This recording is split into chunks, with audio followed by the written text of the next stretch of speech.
Well, good evening, everyone. Welcome to Stinchfield. I want you to take a close look at this man. This is federal judge James Boasberg. He is literally endangering the lives of Americans, all for what? To push a radical liberal agenda. Why wouldn't he do it? He was appointed by Barack Obama. Now he's got his federal judgeship sitting in a district court in Washington, D.C., and he wants to put the kibosh of not just the deportation of the MS-13 gang members and the Tren de Aragua gang members. I believe he wants to stop all of President Trump's deportations. So he puts an order out, turn the planes around. President Trump doesn't, says that we're already out of our airspace. But here's the real deal in this.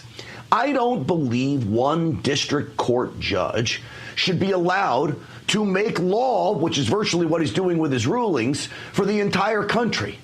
What I would offer up is a change in how our district courts operate.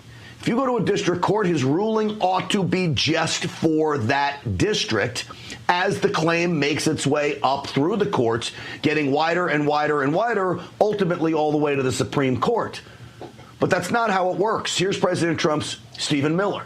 Could direct which general on the battlefield is going to be in charge of making which decisions. Could direct, for example, we can send this military asset to this country, but not this country. Could direct what intelligence we could share with Israel versus with Saudi Arabia. If a district court judge can be involved in the conduct of our foreign policy, under no definition do we have a democracy in this country. I don't think it'll ever end. And the left, clearly, because they ignore the Constitution and the rule of law, try to weaponize the courts. So what? They can enact policy. Now, President Trump made no bones about it.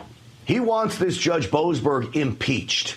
I actually don't think that's a great idea. Congressman Brandon Gill disagrees with me. The Republican has filed articles of impeachment. He's filed them on the House floor. I don't think this is going to go anywhere. I want you to think about this. One, I don't think it holds up in court. And two, what happens when the Democrats take over? They going to impeach every Republican judge that rules in favor of the Constitution? I don't like the idea of impeaching judges. What I like the idea of is winning elections and getting our own judges in there. And if we have to do something legislatively, maybe that's how it should work. But Governor Greg Abbott of my home state of Texas laid it out like this. The executive branch has authority that can operate independently of the legislative and the judicial branches. And you got to look into the bowels of the details of it to see whether or not that is a pure separation here. But what the Trump administration is saying is that they have the independent authority that cannot be overridden by the judicial branch or by the legislative branch to execute these laws. Remember what Trump is doing. He's just not saying, oh, well, we're going to do this because we want to do it. Trump is enforcing laws that are already on the book. And they most certainly are, and I think it is clear as day. Now, if you want to stop this nationwide, I think only the Supreme Court should be allowed to do that.